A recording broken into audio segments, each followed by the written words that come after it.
Assalamu alaikum and good afternoon, ladies and gentlemen. My name is Zarrar and I am the Chief Business Officer for PTCL and Ufone. About 2 weeks back when Asfar contacted me and he invited me to speak at this forum and the theme was prepare for disruption, I was just thinking, what should I talk about? Should I talk about technology and regurgitate some of the things that a lot of you already know about, or should I talk about disruption at business? And while I was contemplating that, one of my colleagues, my junior, came to me for his farewell. And I asked him, I said, what happened? And he said that he's immigrating to another country. He was immigrating to a place where he had no job. He had no relatives to speak of. He was not bringing his wife and a 3-year-old daughter with him. He was trying to settle down before he could do that. And when I asked him, I said, look, you're doing pretty well here, and you will probably be up for promotion in a year.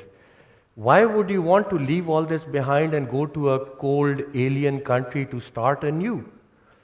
And his answer was, कि sir, Pakistan mein game khatam ho gayi hai. And this was something coming from a 30-something-year-old that really shook me. And I decided that I would not talk about technology, I would not talk about business. I would talk about something which is staring us at the face, but somehow we are not really discussing it in forums such as these, where there are business leaders, thought leaders, decision makers who are standing there. So I came up with this thing that about how are we going to create as individuals, as employees and owners of organizations, as Pakistanis, a utopia in a global and a local environment which is becoming increasingly dystopian. Now, I understand that I only have probably around 15 minutes to talk, so this is not going to be a deep dive. What I really want to do is that while we are preparing for disruption, this is probably the most stark disruption which is staring us at the face. I would probably be scratching the surface and giving you some food for thought. And I really hope that in future forums such as these, we are able to discuss it in more detail and not just discuss the problem, but also talk about what are we going to do in our individual and collective capacities in order to correct it. Now, I want you to close your eyes for a moment and imagine a dystopian world. What images would come to your mind? Probably scenes from movies like, Mad Max or Hunger Games or some other post-apocalyptic movie. Maybe some of the text from literature such as 1984 will flash in front of your eyes. But generally when we talk about dystopian world, images from Pakistan do not stare us smack in front of us. And I think that is one of the problems. Now, if you look at literature and you try to see what exactly is a dystopian world, how do academics define a dystopian world? There are about 6 areas which actually define what dystopia actually looks like. The first one is oppression. Oppression of the weak, oppression of the disenfranchised, oppression of the people who do not have a voice. Then you start to look at scarcity and whatever meager resources that are there. Hello? Okay. Inequality of these resources. I think this is a challenge.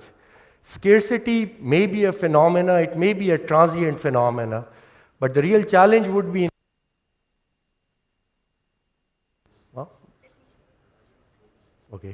areas where you have haves and have-nots. The areas what this triggers. Then you have disease, not pandemics, but sort of diseases which are very systematic to our society. Overcrowding. And I think I really tried to see how is overcrowding different from overpopulation. Overpopulation is sort of a term where your population is growing, but overcrowding is where a lot of people are going towards resources that are scarce. Environmental destruction. And I think in our case, environmental destruction is not because of overconsumption. Environmental destruction in the context of Pakistan specifically is because of survival. And the last one was constant surveillance. And I thought about it. I thought that are we as Pakistani, are we a surveillance-driven society where we have a concept of a big brother? And then I realized that if in our normal conversations we have comments like, "Mat bol, varna kali vigo aa jayegi," during those informal conversations, we believe that in our collective mindset, there is a problem where we are talking about surveillance seeping into our mindset. And I think that when you start to look at it, you would start to realize that whether we understand it or not, whether we like it or not, we as a society are becoming dystopian. And when we talk about disruption, I think this is one of the key reasons of disruption, which is sort of going over us as a society. Now, looking at more specifically to Pakistan, what is triggering these things? Because unless and until we don't understand the catalysts and we don't understand the triggers, we cannot do corrective action. I cannot understand that what can I do as Zarrar? What can my organization, PTCL, do? What can the government do? We are a largely government-owned enterprise. What can the society do? So in my opinion, the first one is technology disparity, and I would like to talk about it. A lot of time when we talk about technology, and I go to a lot of forums such as these and talk about technology and cloud adoption and artificial intelligence, I think what we are talking about is the availability of technology rather than the usage of technology. We have over 100 million smartphones in Pakistan. And we as PTCL, as the largest connectivity provider, we have analyzed how those smartphones are being used across the most learned ones to probably the ones that doesn't even know much. And if you just take one thing that, the utilization of TikTok versus the utilization of educational content, you find out that for every 1 hour of educational content, there are 17,000 hours of TikTok that is being consumed.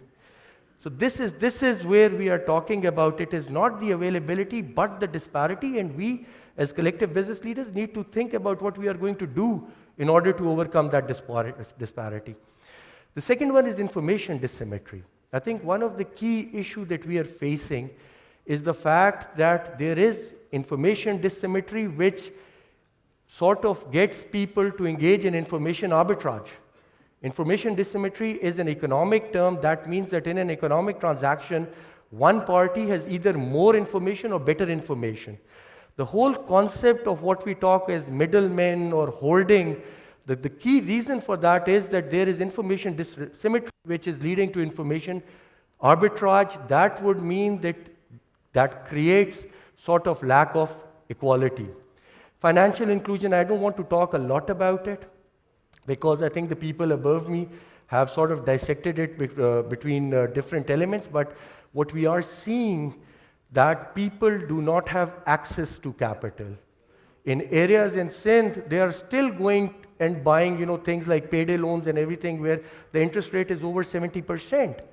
Secondly, when they have access to capital, they do not have access to tools in order to utilize the capital the best. They do not have access to information to utilize that capital.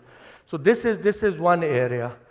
Low agriculture productivity. And these things are in an ascending order of what is a major trigger. The first three triggers were there, but they were not impacting us a lot. The next three that I'm talking about, starting from agriculture productivity, are hurting us. Pakistan, back in the 50s and the 60s, used to be an agrarian economy. Agriculture was about 73% of our GDP. Right now, that number has gone down to 19.6%. We are now a services-based economy, and what a services-based economy means that we are actually a consumption-driven economy. We are not a production and an investment-driven economy, and we are an agrarian country which is only contributing 19.6% of our GDP. While it is contributing 19.6% on the GDP side, the labor force participation on agriculture is 42%. And if you look at the women labor force participation, that is north of 70%. That would mean that for every dollar of value that is going to be created on agriculture, more than half or around half of the population is going to seek the benefits. Having said that, if you look at just, because of the lack of time, I'll just give you 3 numbers. We are talking about wheat import. Pakistan production of wheat per hectare is about 3 tons per hectare. We take a country, not India, forget about India, we take a country in Western Europe where the soil conditions are acidic, where the sun cover is much low, France, for example. France production per hectare is 8 tons. 3 tons versus 8 tons. We are talking about export of sugar cane. Pakistan is producing about close to, I think, around 60 tons per hectare of sugar cane. Egypt, which is not a large sugar, so we are not talking about highly sugarcane producing countries. Egypt is producing 125 tons per hectare. We talk about cotton. We are a textile-driven economy. We produce 2.5 tons per hectare of cotton, while countries such as China are producing more than 5 tons. And China is not one of the, let's say, leading countries of cotton. They do not have the highest quality of cottons. But even if we are starting to compare, I think agricultural productivity or the lack of it is one of the key drivers that has led Pakistan into this cycle where we are looking at a society which is going down. What are we doing as business leaders? While we are going to talk about certain things that we can do it either on the technology side, the sector that I belong as PTCL, or on the finance side, 2 of the key themes that we have been talking about, what would be the incremental advantage that we would get as opposed to we as collective business leaders focus on agriculture? And the impact on the people is going to be much higher. Education deficiency. If you look at the average schooling per child in Pakistan, that is 5.2 years. You look at, average for SARC, 8 years. If you look at the average rate for the bottom 2 quintile of the economic strata, it is 23%. Versus if you look at the average for SARC, it is over 50%. I think not only are we not educating our people enough, but the people that need to be educated the most in order to uplift them from where they are to where they should be as humans, this is the area which has become our biggest deficiency, which is not only leading to crime, which is not only leading to radicalization, which is not even leading to other things like, for example, you forget about education deficiency, talk about innovation deficiency. Why, as we as Pakistanis that used to be innovative, are not becoming innovative? Because of the simple reason that education forms the foundation on which innovation is built, and we are unable to do that. Third one is healthcare, and I think for us as a society, this is one of the biggest challenges. I'll not talk about a lot of numbers. I'll just give you 2 KPIs. Infant mortality. Pakistan's infant mortality right now is 55 deaths per 1,000 childbirths. Afghanistan is 46. Bangladesh is 25. Sri Lanka is 7. So we are talking about 55 for Pakistan, 46 for Afghanistan, 7 for Sri Lanka. India is also around 30. People who are lucky enough that they survive the first 6 months, under 5 children mortality. Pakistan under 5 children mortality is 69. Afghanistan is 40. Bangladesh is 30. And Sri Lanka is 7. So what option? Are we even looking at the right levers? Should I, as the CBSO or the CBO of PTCL, be talking about how amazing my is, how I have done different banking, or we really need to look at where we are going as a collective society? And while I was given a chance, I just thought that I'll talk a few things about us. So now once we go over there, then, okay, we are in a bad situation. Life goes on, there is ups and downs. There was Germany, which had just gone to the bottom. We had United States during the Great Depression. Yes, it is an era that we are passing through, and this time shall also pass. But if we want to pick it up from here, okay. If we want to pick it up from here, what do we really need to focus on? And I'll just very briefly, I've been told that I only have 5 minutes, but what do I really need to briefly focus on as PTCL and UPhone, and ask all of you to collectively focus on, is that we try to understand that if we need to go up, what do we have to do? The first one is democratized opportunities. Right now, I think the opportunities are there, but access of opportunities is not democratized. First thing that we really want to do, and we really want to set up the things, that whatever opportunity is being provided by Pakistan, whether it is because of our demographic dividend, whether it is our geostrategic positioning or whatever, it has to be democratized. Information flows freely. We have to finish the information arbitrage. If we really want to make sure that people who are disenfranchised, they get equal opportunity. If they don't have the information and they do not have access to opportunity, they would not be able to do that. Education is not a privilege. Right now, unfortunately, one way or another, what we are doing is that we are making education a privilege. Even what we are doing is e-learning. All the e-learning is based on systems that are either based on a child having access to a smartphone or a child having access to a laptop or some other means. And what we are trying to do very briefly as PTCL, that we are trying to create education pods. We have 3,000 exchanges in Pakistan. We are trying to work with the government that there is a PTCL exchange in every small town and village. Why can't that exchange be converted into an education pod where a child can come 24/7, they have access to internet, they can go and access education. This is a much cheaper way rather than making sure that the 52 million students that are out there, they are going to be provided with either subsidized laptops or something like that. The next one is that we really have to focus on our children. As long as we have happy, healthy, smiling children, and I think this has to be the underlying KPI.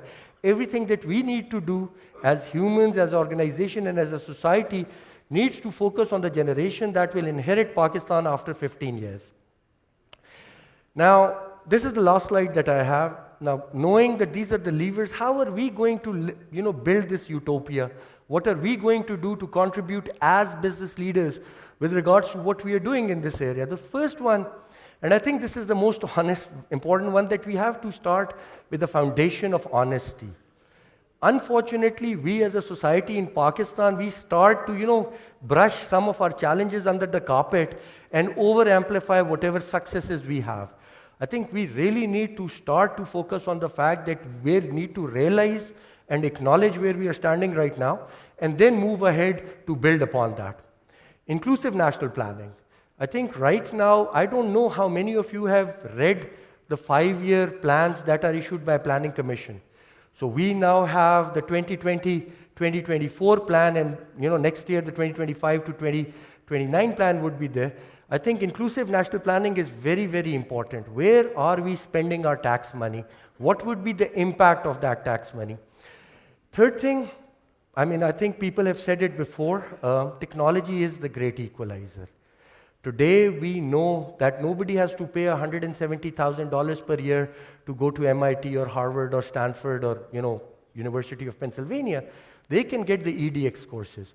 We need to make sure whatever we are doing, technology is going to help us get there faster, and we, as PTCL, over our 5-year strategy, we really want to use technology not for us to meet our quarterly targets or our annual targets or our shareholder expectation, but we are now really trying to inculcate ourselves to become the engine that is going to power the transformation of Pakistan in order for us to be where we are destined to be. Merit and the rule of law, I think we all know about it, and I don't have to say anything more on it. Now, with that, I think all that I have said may appear a little bit dark. And I have been to a lot of these conferences. I generally do. I don't talk about these subjects, but I think where we are today, somebody really has to start to talk about it, and we really have to do it. But yes, we are hurtling towards dystopia. There is a possibility of utopia, but towards the end, I don't really believe that anything is impossible. All we need is a sustained and persistent effort. Fine if we tried to do something and it did not happen. Fine if the previous government has some initiative, or the government before had some initiatives that did not work. There is a learning curve of everything. I think we, as a society and within our businesses, we have to focus on things that we need. Sustenance is the key to success, I think, and persistence. And with that, this is the last slide. It's by Ali, and this is actually the theme, that dystopia is always dark, but it's also beautiful because it gives us a picture of the future. And what it also does is that it helps us to realize how can we change that particular picture, and it is only in our power that we do that. Thank you very much. My contacts are here.